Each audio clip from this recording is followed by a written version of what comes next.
जयपुर में आज क्या कुछ हुआ आप देखिए हमारे साथ। जी हां, समाचार वही जो आप देखना चाहे। पीसीसी चीफ गोविंद सिंह डोटासरा ने नेता प्रतिपक्ष राजेंद्र राठौड़ पर एक बार जमकर हमला बोला है।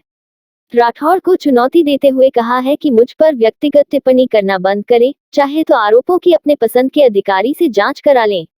मेरे ऊपर व्यक्तिगत टिप्पणी करना इतने सीनियर नेता को शोभा नहीं देता।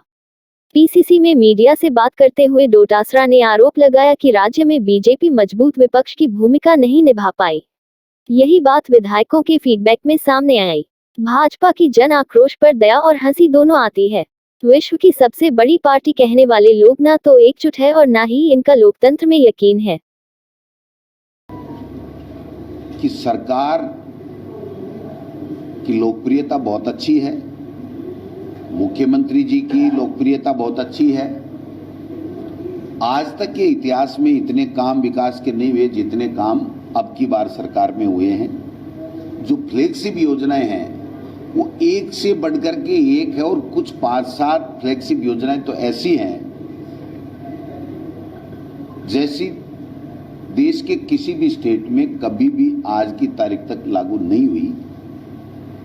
उसमें जो राइट टू हेल्थ भी है, उसमें 25 लाख तक का स्वास्थ्य का बीमा भी है, 350 कॉलेजें, इंग्लिश मीडियम स्कूल, 500 रुपए में 76 लाख लोगों को सिलेंडर गैस का, और कृषि का 15 एचपी तक का कनेक्शन एक तरीके से फ्री है क्योंकि 2000 यूनिट तक का, और 100 यूनिट तक प्रत्येक उपभोक्ता को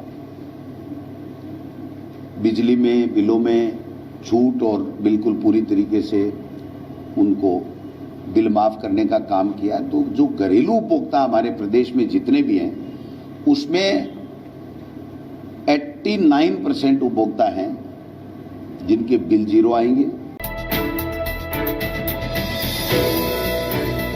कानोता थाना क्षेत्र में मुनीम द्वारा सुसाइड करने के मामले में लोगों ने बड़ी संख्या में एसएमएस अस्पताल के मुर्दाघर के बाहर प्रदर्शन किया।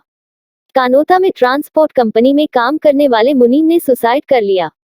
मरने से पहले उसने ऑडियो सुसाइड नोट मोबाइल में बनाया, जिसमें कंपनी के मालिक उसके बेटे पर प्रताड़ित करने व वेतन नहीं देकर नौकरी से निकालने का आरोप लगाया। मामले में कांग्रेस के एक बड़े नेता का नाम सामने आने के बाद भाजपा इस आंदोलन में कूद पड़ी है। इसके साथ ही एसएमएस अस्पताल की मोर्चरी के बाहर ही भाजपाइयों ने दोषियों पर कार्रवाई को लेकर धरना शुरू भी कर दिया। संरक्षण प्राप्त ये माने कि उनकी तनख्वाह रोक ली, उन्हें बड़ा दुखी किया तो उनको सुसाइड करनी पड़ी। सुसाइड उनकी वजह से करनी पड़ी तो हत्या का तो कारण नहीं है। लेकिन साथ में ये बहुत बड़ा खुलासा वो कर गए जाते जाते कि गो हत्या का, गो व्यवसाय, गो कशी का काम ये व्यक्ति ट्रांसपोर्ट की आड़ में करता था। ये बहुत बड़ा मामला है। धार्मिक भावनाएं भी भड़कती है और उसके साथ में शहर के बीचों बीच इतना बड़ा व्यवसाय के साथ संरक्षण था इसको कि आदमी वहाँ पर गो हत्या का काम कर रहा है, गो मांस बेचने का काम कर रहा है। तो इसका अर्थ है कि ये बहुत बड़ा माफिया है। सरकार से प्रार्थना है कि इसको उच्च स्तर पर जाँच की जाए और यहाँ अगर इसका कोई निराकरण नहीं कर पाई है तो ये माने कि आंदोलन बहुत बड़े रूप में संत समाज की ओर से गो सेवकों के रूप से किया जाएगा और यहाँ से लेकर जहाँ तक हमें जाना पड़े वहाँ तक हम बराबर संघर्ष करेंगे जब तक न्याय नहीं मिलेगा। चंडीगढ़ विश्वविद्यालय ने राष्ट्रीय स्तर की प्रवेश सह छात्रवृत्ति परीक्षा CUCET 2023 की घोषणा करने के लिए आज जयपुर में एक कार्यक्रम का आयोजन किया। इसको संबोधित करते हुए चंडीगढ़ विश्वविद्यालय के प्रो चांसलर डॉक्टर R.S. बावा ने कहा कि अपने उद्देश्य को सार्थक करते हुए बहुत कम समय में चंडीगढ़ विश्वविद्यालय ने उच्च शिक्षा के प्रतिष्ठित संस्थानों में अपना स्थान हासिल किया है। समय के साथ साथ विश्वविद्यालय सभी क्षेत्रों में उपलब्धियों की नई ऊंचाइयों छू रहा है, चाहे वह शैक्षणिक वितरण हो, अनुसंधान हो या प्लेसमेंट। उन्होंने कहा कि विद्यार्थियों के लिए 60 करोड़ रुपए की छात्रवृत्ति का ऐलान किया। 30% बच्चे भी स्कॉलरशिप दे जाएंगे तो हमें कोई इतराज नहीं है सबको। दूसरी बात जो मैं स्पष्ट करना चाहता हूँ वो ये है कि जो भी बच्चा उच्च श्रेणी में आएगा, जैसे 90% जब से अधिक अंक लेता है, चाहे हमें राशि बढ़ानी पड़े हम उसको छोड़ेंगे।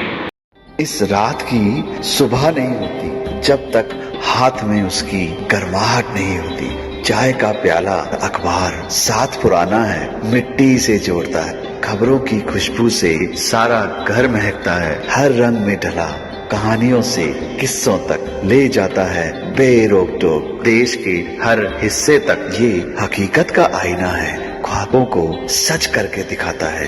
दैनिक नवज्योति, आपके लिए, आपके साथ। ये थे आज के मुख्य समाचार। विस्तार से जानने के लिए पढ़ते रहिए दैनिक नवज्योति। दैनिक नवज्योति के YouTube चैनल को सब्सक्राइब करें और ताज़ा अपडेट के लिए बेल आइकॉन दबाएं।